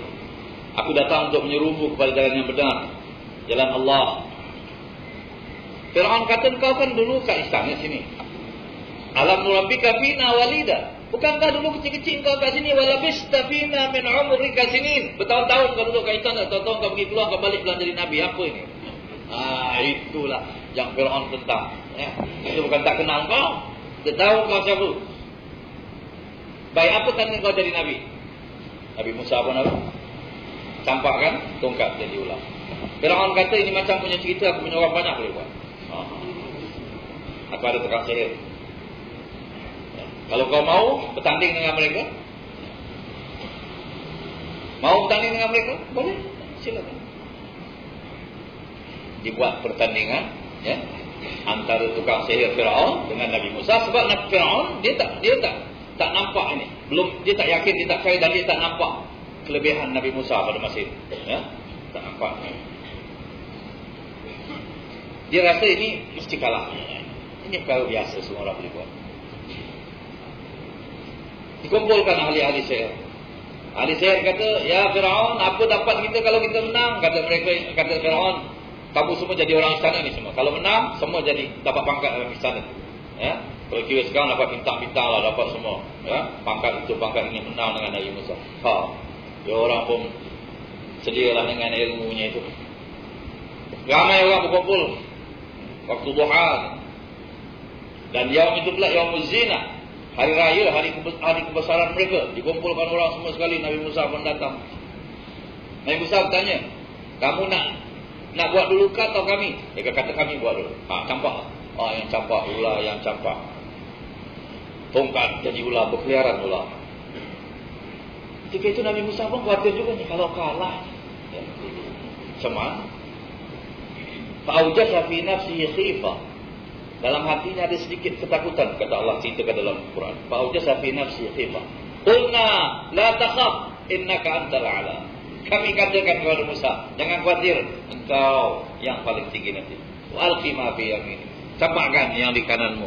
Talqaf ma sana'u, akan menelan apa yang mereka buat. Dicampakkan tongkatnya jadi ular yang lebih besar dan menelan semua ular-ular. Ahli sihir sekarang sudah nampak. Ini bukan sihir. Sebab dia orang tahu macam mana sihir. Yang orang tak tahu ni pun tak tahu nak bezakan apa macam ni, apa dah jadi sekarang ni. Tapi tukang sihir kata ini bukan sihir. Ini luar biasa. Lebih jauh beza dengan apa yang kita buat. Sebab mereka tahu yang mereka buat tu semua ada dia punya cara lah. Dan mereka tahu. Dia tak. Dan mereka kata, kami beriman. Amanna bi Rabbil Alamin, Rabbi Musa wa Harun. Mereka terus beriman. Itu pertolongan Allah Ta'ala tu. Orang yang menentang jadi pengikut yang setia. Fir'aun marah. Kamu ini sebelum aku cakap apa-apa, kamu sudah nak ikut Musa. Kamu orang aku, orang istana. Mereka kata, inna ila rabbina lamunqalibun. Kami adalah kembali kepada Tuhan kami. Mereka berdoa pada Allah minta ampun atas perbuatan mereka. Kata Fir'aun, yang sebenarnya ini Musa ini guru kamu. Oleh sebab itu murid kalah dengan guru. Ini kamu semua aku akan hukum. Mereka kata, la dayar. Tidak apa, kita tak heranlah hukumanmu. Kita percaya pada Allah Ta'ala. Jadi pertolongan Allah kepada Nabi Musa. Ya? Terus beriman mereka itu. Dan ini perbuatan sihir. Inilah ya. Dalam satu ayat yang lain Allah Ta'ala kata pada Nabi Musa, innama sana'u kaidu sahir. Yang mereka buat tu hanya tipu daya orang ahli sihir. Wala yuflihus sahiru haitsu ata. Tidak akan berjaya orang sihir walau dari mana dia datang. Kata Allah Subhanahu wa Ta'ala. Ya. Jadi Nabi Musa betul-betul yakin itu. Kemudian Allah Ta'ala beri kemenangan kepada Nabi Musa. Ya. Dialah yang tinggi. Dan orang ahli sihir beriman kepada Allah Subhanahu wa Ta'ala. Jadi di situ yang kita nak terangkan, kita nampak sihir itu memang ada perbuatannya. Ya. Ada caranya. Ya. Tak boleh kita nafikan terus. Tetapi kita mesti ingat, semuanya itu daripada Allah Subhanahu wa Ta'ala. Itu mesti dipercayai. Yang luar biasa yang diberikan oleh tukang sihir itu pun dengan izin Allah. Dengan izin Allah. Cuma kalau ada orang bertanya, kenapa Allah Ta'ala izinkan ya? Sihir apa semua? Ya. Orang buat orang sampai mati orang. Merana orang. Dengan ilmu yang dia buat. Kenapa Allah Ta'ala izinkan? Kita kata ini sudah ada dalam dunia. Kalau orang boleh bunuh orang dengan cara nyata, dia tembak dengan pistol, dia wodok, dia pukul, boleh mati. Ini pun satu cara juga. Ini cara sulit. Ini cara nyata. Jadi, kita bolehkah kita kata, kenapa Tuhan izinkan ini orang pergi tembak, orang pergi bunuh orang, begitu ini? Ini dunia ni. Ini dunia. Ini tempat ujian. Tempat ini tempat ujian. Jadi ini Allah Ta'ala izinkan. Dan kalau Allah Ta'ala tak izinkan, bila-bila pun tak boleh berjalan dia punya sihir. Bila berjalan itu makna izin Allah. Kenapa Allah Ta'ala izinkan? Kerana ini tempat ujian. Baik, yang buat ini dapatlah balaknya. Dapatlah dia punya azab nanti di akhirat. Tapi apa hal dengan orang yang terkena tu? Ya? Kalau kita kata kesian dia, kalau kita nampak dia kesian di sini, susah dia, merana apa semua, Allah Ta'ala beri dia balasan di akhirat. Mati syahid itu, kalau mati kena sihir, mati syahid. Tetapi kita bukanlah hendak kita supaya disihir, auzubillah min dzalik. Kita jagalah diri kita. Tapi kalau sudah terkena, itu semua urusan dunia, ya, perkara dunia. Kita boleh ikhtiar, boleh ubat. Tapi kalau terkena, terserah. Orang yang membuat, dia dapat balasan azab di akhirat. Kalau dia perbuatan itu dia buat dengan niat boleh buat, kafir dia, auzubillah, kekal dalam neraka. Kalau tidak, dosa besar. Dia punya amalan semua habis. Kalau dia sudah haji ke, sudah amal, dah apa, semua rosak itu, amalan rosak. Sebab sihir merosakkan amalan. Sebab ada orang kata, dia tu tuan haji, tapi sihir orang. Macam mana kaya? Habislah haji dia semua. Rosak lah ini. Dia orang semayang ibadah hari-hari kat masjid, kat surau, tapi buat sihir. Habislah. Membakar diri dia sendiri tu. Ya? Buat apa nak buat ni semua? Ma'udzubillah. Ya? Sama juga contohnya, Iblis tu kan menentang Allah. Iblis menentang Allah. Kalau Allah Ta'ala kata, "Hai Iblis, kau menentang aku, sekarang mati kau." Habis cerita. Boleh tak? Boleh. Boleh. Tapi Tuhan itu tidak begitu caranya dalam dunia. Bahkan Iblis pula minta, "Ya Allah, panjangkan umur aku sampai hari kiamat." Yang memusuhi Allah tu minta panjang umur sampai hari kiamat. Tuhan kata, "Panjangkan umur kau sampai hari kiamat." Duduklah dalam dunia ini. Kemudian dia dah panjang umur sampai hari kiamat, nak buat baik ke tidak? Dia kata, "Aku nak godanya cucu Adam ni sampai hari kiamat." Tuhan kata, "Itu kau jalanlah. Siapa yang berlindung pada aku lindungi. Kalau tidak, kau dengan mereka masuk neraka dia akan." Itu urusan Allah Subhanahu wa Ta'ala. Jadi kita dalam dunia, kita mesti ingat, dunia ni tempat ujian. Jangan ditanya, kenapa begitu? Kenapa begini? Kenapa orang ini boleh? Kenapa orang tak boleh? Ini semua ujian ni. Ujian. Jangan tanya apa Tuhan buat. Awak mesti tanya apa awak buat. Awak jangan tanya apa Tuhan buat. Awak tanya apa yang awak buat. Tuhan Maha Kuasa, Maha Kaya. Dia dengan kekuasaannya. Tapi awak mesti mau tanya, apa awak buat. Itulah tentang sihir ni. Tapi kita berlindung. Sebab ada riwayat Nabi Muhammad disihir itu. Tapi Allah Ta'ala pelihara. Bahkan riwayat mengatakan itu ayat yang turun, "Qul a'udzu birabbin nas, qul a'udzu birabbil falaq." Itu kerana mengobat Nabi daripada sihir orang-orang Yahudi. Ya, itu dibuatnya 10 ke 11 simpul. Dibaca ini serapah-serapah. Ini ilmu syaitan. Ilmu syaitan.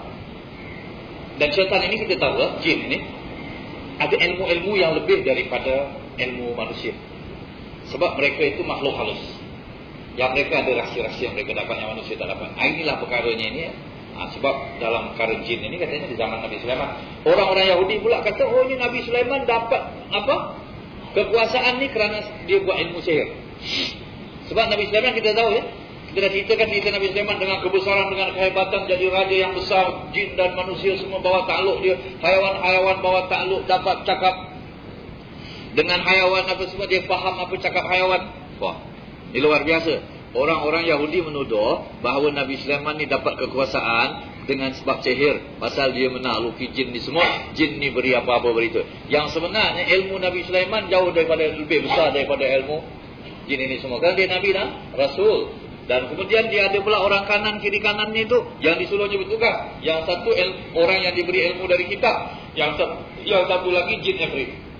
Kemudian ternyata orang yang diberi ilmu dari kitab lebih ilmu daripada jin yang beri. Ini ilmu Allah. Jadi kita kalau nak selamat, ilmu Allah inilah. Dan kita cukup dengan qul a'udzu birabbil falaq dan qul a'udzu birabbin nas, ya. Jadi dan bacaan-bacaan yang lain. Ada seorang sahabat saya, sahabat karib, dan bukan sahabat saja, dia kira saudara, ya, saudara. Dia pergi ke satu negeri, dan dia orang kepercayaan, orang yang cakap benar. Ada hal berlaku, soal family, soal apa. Kemudian dia disihir orang, disihir orang. Kemudian dia pergi berobat. Berobat ni, ialah sama ada orang tukang sihir juga kan, ada tukang obat. Dan tukang obat ni tak semua tukang sihir, ya. Ada orang berobat dengan ayat-ayat Allah, dengan bacaan-bacaan apa semua, dan ada dengan sihir. Kemudian dia tengok, dia kata, "Tuan, kalau orang lain yang kena ni dah mati tau." dia punya ilmu. Kalau orang lain kena sudah mati. Tapi tuan ni saya heran. Kerana orangnya orang ahli ibadah, orang alim. Orang alim dan ahli ibadah, ahli ibadah. Jadi kena tu kena, tapi tidaklah menjejas semacam orang lain. Oleh sebab itu dikatakan wirid-wirid kita, Quran kita, zikir kita, sembahyang kita, ibadah kita menjadi benteng bagi diri kita. Kira-kira kalau datang serangan-serangan yang macam ini, insya-Allah tidak akan menjejas. Kadang-kadang kita terasa juga macam Nabi terasa. Tetapi kemudian Allah Taala turunkan ayat tu, baca ayat tu berlalu ludah dalam satu perigi, ada ceritanya tu. Kemudian rasa segar Nabi sallallahu alaihi wasallam. Kita pun begitu. Kadang-kadang ada orang yang buat, tapi kita oleh sebab ada amalan-amalan tu bertahan. Contohnya macam penyakit biasa. Orang yang badannya kuat, makanan, vitamin semua cukup, kena serang penyakit. Penyakit tu kuat kena, tapi dia mesti boleh bertahan. Dia pergi doktor kata ini sakit ni berbahaya, tapi awak punya badan bagus, tak apa makan juga boleh baik. Yang lagi satu orang pula vitamin kat dalam memang tak ada. Badan dia lemah, kena sikit sakit sekali terus lemah. Pasal apa awak badan ni kurang kuat ni hari ni. Vitamin tak ada, semua tak ada, kena sakit sikit dah teruk. Ini itu yang zahir pun, batin pun begitu. Oleh sebab itu yang kena sakit ni yang pertama sekali yang kena sihir yang selalu terjejas orang yang lemah semangat. Pasal apa dia jadi lemah semangat? Dia bergantung pada makhluk, tak bergantung pada Allah Taala. Dia tengok dia benda-benda ni semua, dia takut, jadi semangat lemah. Takut pada Allah Taala, apa takut pada benda ni? Ya? Kita diajar orang tua dulu, ya?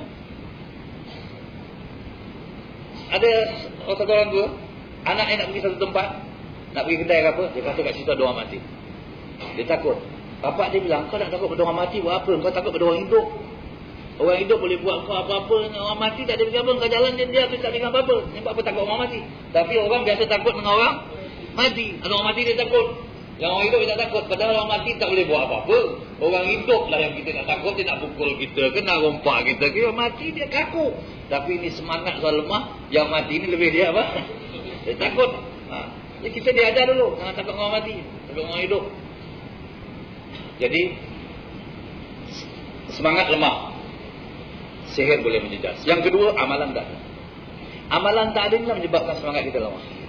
Zikir tak ada, wirid tak ada, sembahyang tak betul, percaya pada khurafat, ini sihir bekas datang. Syaitan kata ini orang senang, kita boleh masuk. Sebab itu zikir-zikir, wirid, sembahyang berjamaah di rumah, Quran hari-hari, ini menghalau jin tu.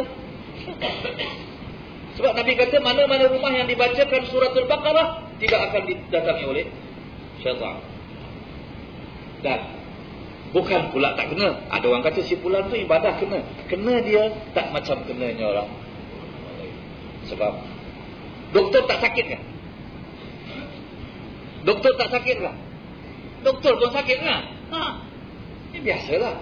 Tapi sakit doktor tak samalah macam sakit orang yang tak pernah makan ubat langsung. Doktor dia tahu, dia rasa sikit saja tahu dia macam mana. Tadi doktor. Doktor tak mati ke? Mati jugalah. Ini sudah sunnatullah, peraturan Allah Ta'ala dalam dunia. Cuma kita berjaga. Jangan menentang sihir dengan sihir. Tak boleh. Sihir tak boleh ditentang dengan sihir. Sihir ditentang dengan ayat Allah. Sebab kalau sihir ditentang dengan sihir, ahli sihir pun naik kepala. Ini yang jadi masalah. Ini tukang sihir buat, kita pergi kat tukang sihir sana. Buat tukang sihir pun bisnes lah. Ya. Pedulikan ini tukang-tukang sihir semua sekali dengan ayat Allah Subhanahu wa Ta'ala. Sebab ada tukang sihir, dia sihir orang, kemudian orang pergi jumpa dia, obat dengan dia. Yang buat dia. Yang obat pun dia. Ini nak bisnes? Tak mahu ni semua. Ayat Allah, ibadah pada Allah, zikir. Ini yang pertahankan, kuatkan batin, kuatkan semangat dengan ibadah. Ya, kan ayat Quran. Habib Abdullah Haddad radhiyallahu anhu, satu kampung, satu tempat, ada satu macam punya gangguan. Gangguan ini makhluk gaib ni lah, jin, syaitan. Jadi kampung tu selalu tak aman. Kalau malam-malam hingar-bingar, macam-macam bunyi yang orang naik takut. Pergi berjumpa Habib Abdullah Haddad. Habib Abdullah Haddad buat ratib Haddad. Ratib al-Haddad dibuat katanya khusus untuk itu. Ini yang dibaca sekarang. untuk menghalau ini jin, syaitan dan sebagainya. Dibuatnya bacaan-bacaan diatur. Ini semua bacaan daripada bacaan-bacaan dalam ratib itu semua ada waris dari Nabi SAW. Semua ada hadisnya, ada dalilnya, ada keterangannya, ayat-ayat pelindung itu apa semua. Dibuat, suruh mereka baca. Mereka baca, alhamdulillah. So itu kita jagalah perkara ini semua ya. Ini ibadah yang paling penting, yang pertama sekali ibadah yang fardu. Yang kena problem ni banyak orang-orang yang beginilah ya. Dia kan ya. Itulah kadang-kadang orang kata, Tuan saya ada masalah gini-gini, macam mana ni saya punya. Saya perlu tanya dulu, awak semayang tak? Itu saya tanya dulu. Bila saya tanya tentang semayang, dulu saya semayang juga. Ini dah tak tahu. Bila tak semayang aja kan. Ini sudah. Semayang fardu tak buat macam mana gaya? Duty tak jalan, semua tak jalan, macam ni jadi masalah. Kalau dia kata saya semayang, alhamdulillah, apa boleh. Ini amalkan. Ini baca. Awak jaga diri gitu. Kalau tak semayang, yang pertama sekali semayang mesti membuat. Ini yang kita nak nasihatkanlah kepada saudara-saudara kita. Semayang jangan cuai. Ini kita cakap sikit pasal sihir ya. Perbezaan antara ketiga-tiga perkara luar biasa ini. Perbezaan ya antara ketiga-tiga perkara luar biasa ini ialah mukjizat dan keramat adalah hakikatnya memang luar biasa, tidak dapat ditentang atau dilawan. Bukan semacam ilmu yang boleh dituntut. Ia adalah pemberian daripada Allah secara langsung. Jadi keramat dan mukjizat, dia punya luar biasanya itu memang hakikatnya luar biasa. Sihir tidak. Sihir, kalau dia kata ini saya boleh buat jadi ayam. Misalnya, ini gelas ni jadi ayam. Bukan sebenarnya gelas ini bertukar menjadi ayam. Tetapi ada semacam ilmu yang menghilangkan gelas ni daripada kita nampak ayam. Itu dia punya cara. Cuma kita tak tahu macam mana dia boleh pantas tukar ni. Macam mana, apa dia punya rahsia. Itu mau dipelajari kalau tak lah. Ada ilmu dia. Jadi kita tengok dia gergaji orang, potong orang sampai dua ni. Dia panggil orang tu masuk potong orang habis mati ni. Siapa nak pergi masuk kat situ kalau dia potong-potong dia semua? Hakikatnya tidak ada. Secara dia ya. Orang tu tetap hidup, tak terpotong orang itu. Tapi tak macam mana pandangan orang macam terpotong. Itulah. Tetapi kalau mukjizat tidak begitu. Kalau dia kata ini jadi ayam, tetap jadi ayam. Ini tukar terus, ini tak ada lagi. Hakikatnya bertukar. Itu dia. Tongkat jadi ular, itu sebab ahli sihir nampak tongkat Nabi Musa ni betul-betul tongkat tu bertukar jadi ular. Yang mereka punya ularnya lain, tongkatnya lain. Tak macam mana tongkat boleh hilang? Ular nampak. Jadi mereka tahu ni tongkat Musa tidak hilang. Maknanya memang itu hakikat. Sebab itu mereka tengok. Mereka kata itu bukan sihir. Yang kita buat bukan macam ini. Jadi sihir ini katanya pertukarannya itu bukan hakiki. Tapi kalau mukjizat dan keramat hakiki. Sebab mukjizat dan keramat bukan ilmu yang dituntut. Awak tak boleh kata saya ni nak nuntut macam mana nak buat keramat. Tak ada. Tak ada, tak boleh. Ini keramat bukan dituntut. Tapi sihir awak boleh. Awak pergi jumpa tukang sihir nak belajar macam mana nak buat ni. Ada. Buat ini campur ini baca ini, kau panggil jin ni, nanti dia datang ambil gitu ini semua sekali. Dan sihir ni berdamping dengan jin. Jin kita tak nampak kan? Tak nampak. Awak kata ini sekarang tukar jadi ular. Si datang si jin ambil ini bawa ayam. Ini bawa lagi. Nampak? Tak nampak lah. Awak tak nampak jin. Dan jin paling suka dengan orang tukang sihir. Pasal apa? Ini orang bawa syirik pada Allah Ta'ala. Dan syaitan dan iblis dah janji. Ini manusia semua aku akan syirikkan dia masuk ke neraka bersama aku. Aku nak cuba. Aku nak datang dari depan, dari belakang, dari kanan, dari kiri. Nak besongkan ini mereka semua. Jadi ini kita mesti menjaga.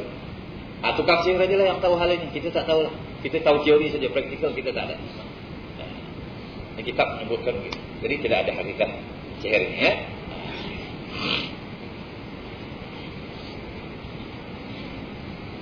Mukjizat dan keramat tak dapat ditentang atau dilawan. Tak dapat ditentang atau dilawan.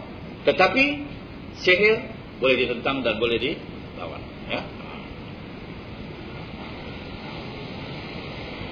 Manakala sihir pula hanya luar biasa pada lahirnya sahaja, tidak pada hakikatnya. ia boleh ditentang dan dilawan, dan boleh pula dipelajari ilmunya. Ada ilmu sihir ni, orang belajar. Tapi hukum mempelajari ilmu sihir ya, haram. Tetapi hukum mempelajarinya adalah haram. Pasal apa haram? Ada orang kata saya belajar ni bukan nak buat, saya nak belajar je, nak tahu. Bila awak dah belajar, nak tahu berkesan atau tidak, mesti nak buat. Ya tak? Kalau bila awak dah buat tu, dah nyai orang, haram. Yang nak disihir ni selalu manusia. Kalau kita belajar sains, tak apa, kita boleh potong arnab, boleh potong apa di pelajaran. Atau orang yang dah mati kita potong itu untuk mempelajari. Apa? Tapi kalau sihir, nak sihir arnab buat apa? Nak pergi sihir tikus, sihir kambing ni semua dah lambat. Nak disihir ni mesti manusia disihir. Baru kita nak buat ilmu. Haram. Sebab bila awak sihir orang tu, awak telah anyai orang. Jadi mempelajari ini haram, kerana bila belajar mesti buat. Kalau tidak nanti orang tak buat. Orang apa tak tahu macam mana ini ilmu berkesan atau tidak. Jadi itulah hukum mempelajari ini adalah haram ya.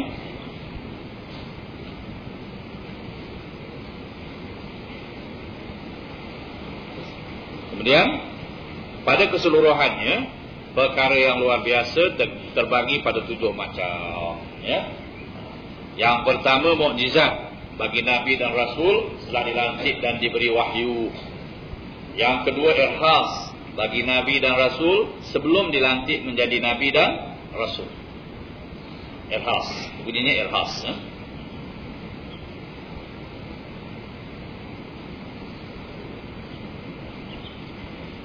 Yang ketiga keramat bagi hamba-hamba Allah yang saleh dan mencapai taraf wali. Kalau sampai taraf wali, dia dapat keramat. Yang keempat, di bawahnya ma'unah. Ma'unah, kataan Arabnya ma'unah. Makna ma'unah itu pertolongan bagi orang Muslim yang tidak nyata salehnya. Yang tidak nyata saleh. Orang biasa saja. Ada perkara luar biasa berlaku pada dia. Itu ma'unah, pertolongan Allah.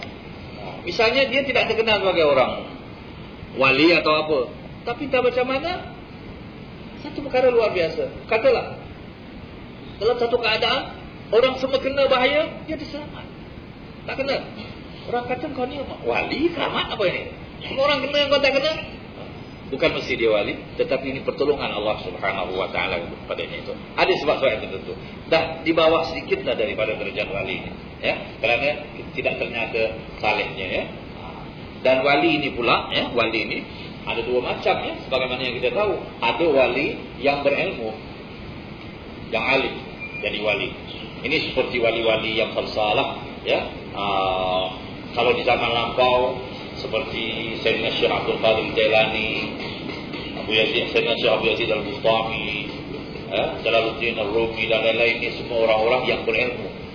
Dan ada setengah ilmunya pula ilmu falsafah lagi ya, yang mengkaji tentang ini hal-hal keadaan dunia ini.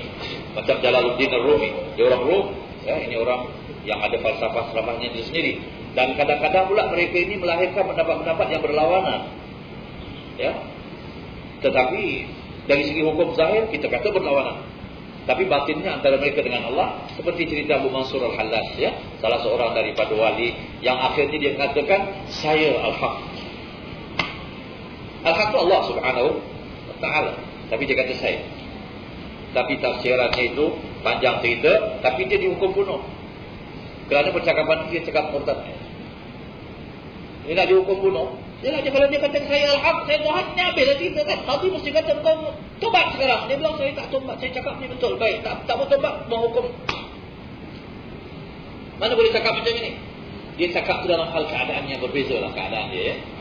Tapi hukum zahirnya mesti dikira hukum. Mesti dikira salah. Murid kata tadi ini hukum bunuh. Dia kata saya terima. Dan Tuhan betul dalam Tuhan punya hukum. Dan saya cakap saya ada hal sendiri. Baik, mau dihukum. Datang murid-murid dia. Ya Tuan, macam mana ini Tuan yang cakap ini perkara ni nak dihukum? Dia kata pada murid-murid dia, inilah tasawuf. Inilah tasawuf.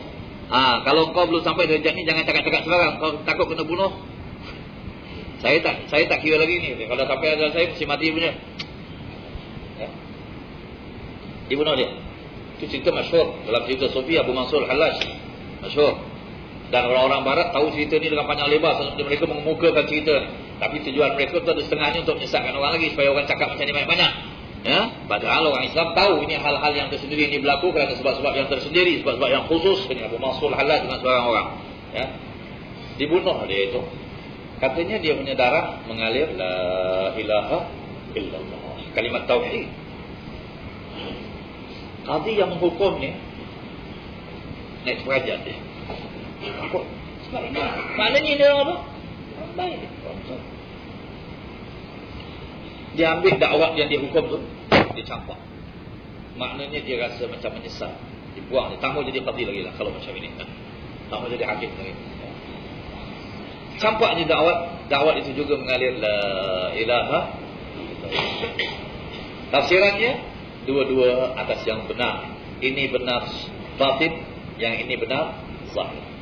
Dia benar zahir, dia menghukum berdasarkan zahir kerana kalimah yang dikeluarkan ikut tauhid kufur. Kalimah kufur. Dan ini hukumnya batin, dia punya tafsiran itu lain. Dia bercakap tu ada makna yang lain. Jadi dua-dua betul. Oleh sebab itu, lepas itu banyak sufi-sufi tak mau cakap sebarang. Dan yang nak cakap dia tengok orang boleh faham tak cakap tu. Sekarang awak ada perkara-perkara yang luar biasa semua cakap pada orang yang tak faham. Datang dia punya cerita terbalik pun. Jadi jangan. Bahkan ada setengah sufi, kalau dia bercakap tu, dia bilang ini cakap bukan untuk sebarangan. Kadang-kadang dia kata padam ini. Saya tak mau cakap lagi macam ini, saya tarik balik ini. Kerana perkara-perkara tu boleh kadang-kadang pada zahirnya menyesatkan orang. Jadi mesti mau jaga ya. Ini sufi yang alim.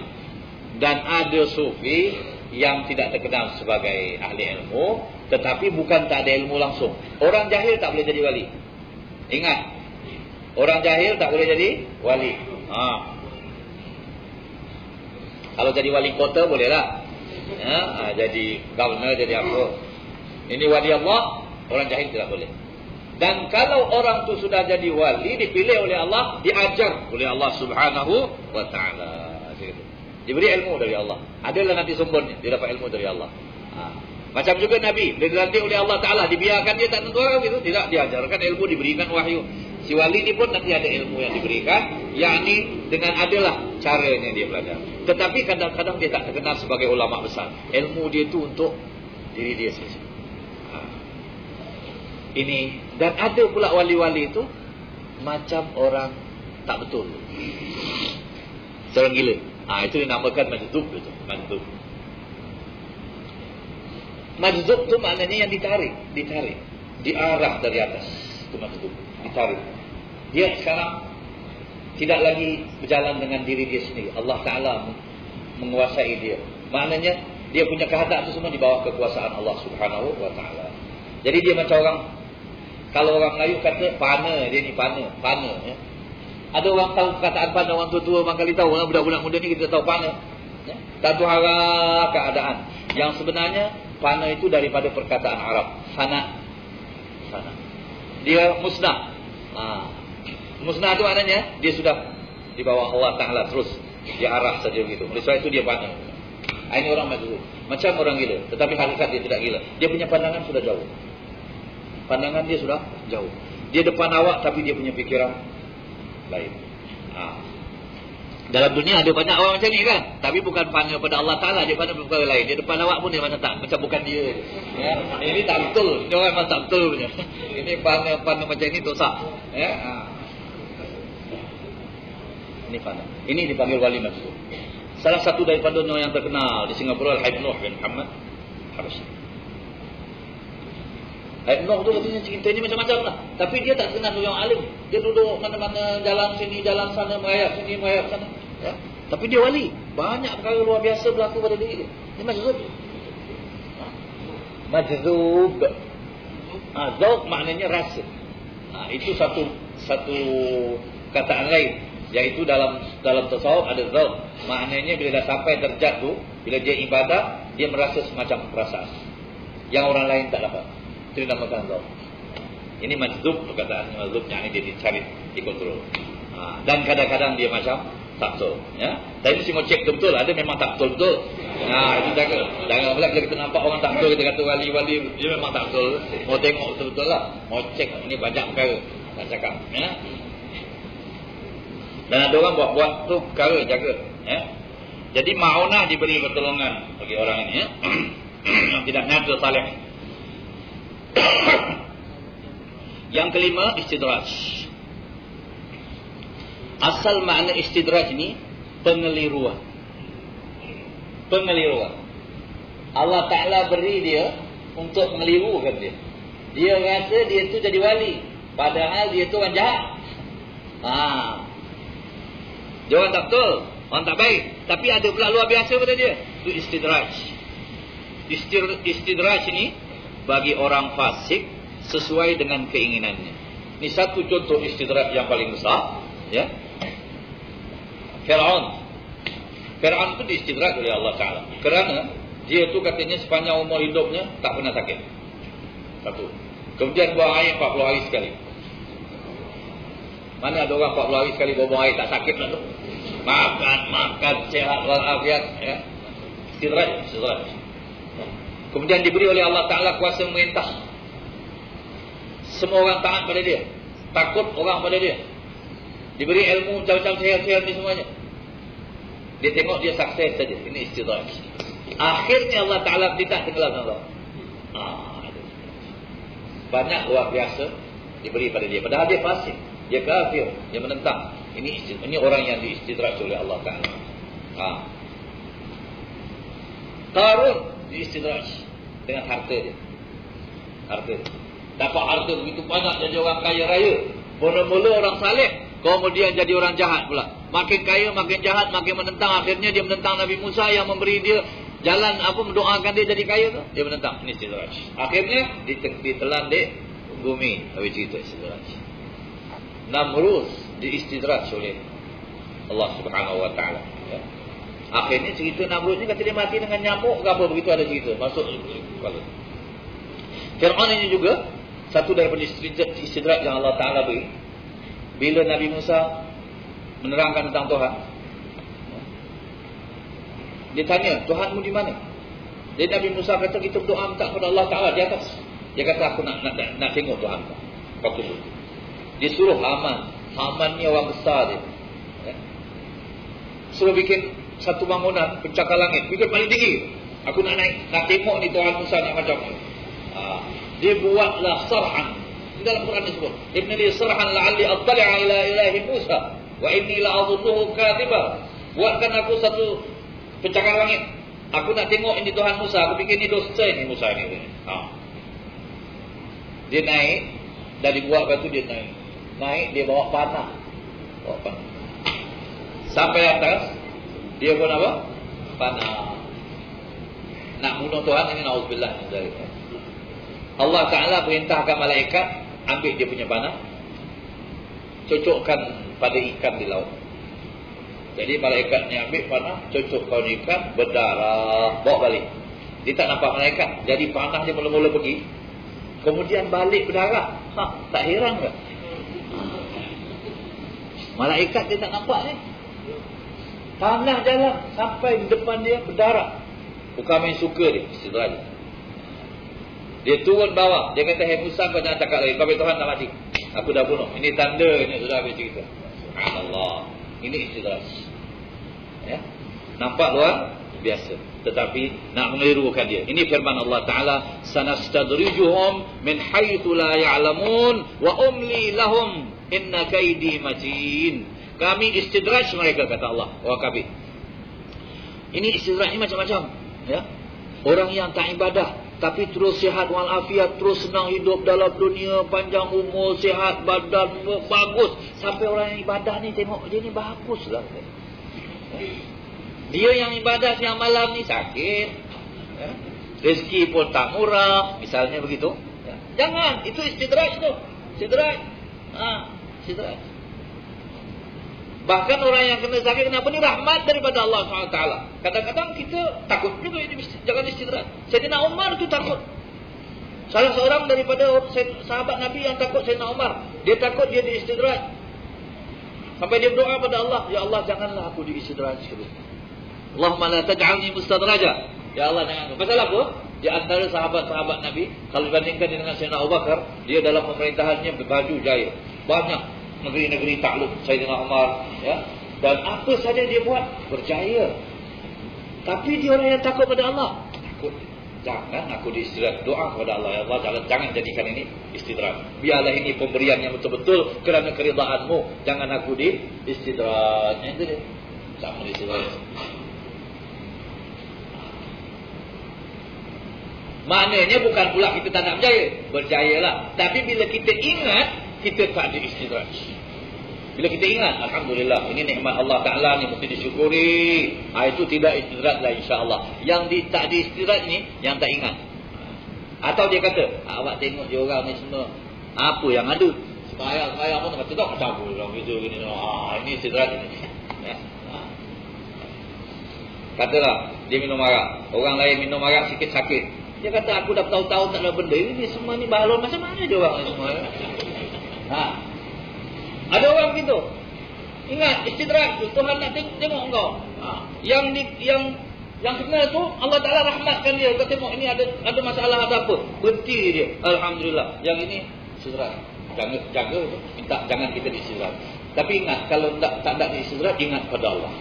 Bila dapat nikmat, syukur alhamdulillah. Ini aku dah dapat nikmat. Aku tanggungjawab aku. Apa kekurangan aku? Aku mesti tambah ibadah. La in syakartum la azidannakum. Syukur pada Allah, tambah ibadah pada Allah. Jadi bila kita ingat macam itu, tidak diistidraj. Jangan lupa. Bila lupa, tak insaf, tak takut kena istidraj. Itu Sayyidina Umar minta kepada Allah Ta'ala dan banyak orang-orang salih ni, ya, takut mereka itu, ya. Jangan jadi diistidraj oleh Allah Subhanahu Wa Ta'ala. Jadi bila dapat nikmat, syukur pada Allah, tambah ibadah, tambah tawaduk, tambah khusyuk pada Allah, ya. Jadi istidraj ni selalu diberi pada orang apa? Orang fasik atau orang kafir. Orang saleh insya-Allah tidak diistidraj. Bila dia saleh, dia ingat pada Allah Subhanahu Wa Ta'ala. Tidak diistidraj. Minta nikmat. Oleh sebab itu kita minta kepada Allah Ta'ala nikmat yang tidak disusuli dengan azab. Nikmat yang disusuli dengan rahmat. Itu yang kita minta kepada Allah Subhanahu Wa Ta'ala. Nikmat dengan rahmat. Yang keenam, ihanah, penghinaan. Bagi orang yang fasik berlawanan dengan keinginannya. Ya. Ini ihanah ni penghinaan. Luar biasa juga. Tapi menambah hina dia. Ini ceritanya macam mana? Musailamatul Kadzdzab itu satu orang yang mengaku jadi Nabi. Mengaku jadi Nabi.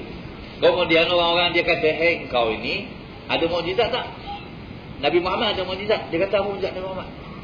Dia kata Nabi Muhammad mukjizat. Ada satu orang sakit mata. Sayyidina Ali sakit mata. Dia sapu je. Baik. Dia kata boleh. Ada satu orang sakit mata. Mata ni yang sakit satu. Ya? Dia kata aku boleh. Dia buat entah macam mana dia. Dua-dua sakit. Yang sakit tak baik. Yang baik sakit. Itu ihanah. Luar biasa juga tu. Ya? Luar biasa. Tapi luar biasa penghinaan. Yang merendahkan orang kata orang kau ni bukan yang baik kan, menyakitkan lagi pada orang. Luar biasa juga ini ya. Luar biasa ihanah namanya itu ya. Yang ketujuh, sihir lahir daripada orang fasik dan jahat atau kafir. Dan sihir ini juga ada dia punya pecahan. Yang saya telah aturkan beberapa derajat sihir. Ada yang sihir dahsyat ini, ya. Ada yang sihir bawah. Akhirnya sekali silap mata. Itu sihir yang paling bawah sekali. Low sihir yang berbahayanya barangkali tak ada banyak lah. Cuma main-main saja. Tapi itu pun sihir juga. Silap mata, ya. Jadi sekarang kalau ada perkara luar biasa, tak lari daripada tiga. Sama ada keramat atau sama ada mukjizat. Mukjizat dah tak ada lah. Sekarang dah habis cerita Nabi. Keramat atau sihir. Cuma kategori ini sajalah pecahannya macam mana. Amma ini sekarang yang luar biasa dengan sebab ilmiah ni, ciptaan-ciptaan sains dan sebagainya, ini luar biasa juga. Tapi itu yang luar biasa ilmiah. Ya? Kalau kita tengok sekarang ni ya, telex ke, telefon ke, apa ni luar biasa. Luar biasa. Komputer ni luar biasa. Luar biasa. Tapi ini ilmiah. Dan ini juga sudah dijanjikan oleh Allah Ta'ala. Allamal insana ma lam ya'lam. Ilmu Allah Subhanahu Wa Ta'ala beri. Robot tu ya, bersuara. Cuma janganlah orang diistidraj dengan ini. Jangan kita kena istidraj. Tahu ini pengetahuan Allah Ta'ala beri. Gitu. Jadi cukup sampai sini ya. Bismillahirrahmanirrahim. Rabbana anfa'na bima 'allamtana wa 'allimna alladhi yanfa'una. Rabbi faqihna faqih lana wa tarabatin lana fi dinina ma'al qudri unsa wa zakar. Rabbi waffiqna waffiqhum lima tartadi qawlan wa fi'lan karama warzuqil kulla halalan daima wa akhillat ya ulama. نحظى بالخير ونفى كل شر ربنا أصلح لنا كل شؤون وأقر بالرضا منك العيون وأقضي عنا ربنا كل الديون قبل أن تأتينا رسل المنون واغفر استر أنت أكرم من ستر وصلاة الله تعالى المصطفى من إلى الحق دعانا والوفاء بكتاب فيه للناس شفاء على الآل الكرام الشرفاء وعلى الصحب المصابيح الغرر والحمد لله رب العالمين.